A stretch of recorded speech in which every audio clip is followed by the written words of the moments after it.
બનાવવા હાલો મંચુરિયમ ખાવા તો બનાવી રહીશું. તો જો આપણે કોબી લીધી, આપણે આ લીલી ડુંગળી લીધી, આ કેપ્સિકમ લીધા, પછી આ ગાજર જંભાયરા, પછી આમાં આપણે સ્વાદ અનુસાર મીઠું, પછી જો આવશે ચીલી સોસ, સોયા સોસ અને આપણું મંચુરિયમ રેડી.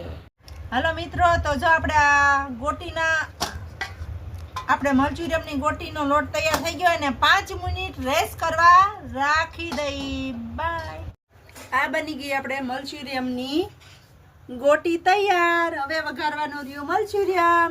તો મંચુરિયમ વઘારવા માટે આદુ લસણનો પેસ્ટ, કોબી, કેપ્સિકમ, ડુંગળી અને આગળી વઘારાઈ જાહે manchurian, soya sauce and chilli sauce. તો બાય. બની જાય મંચુરિયમ ત્યારે આવી જાય રેસીપી.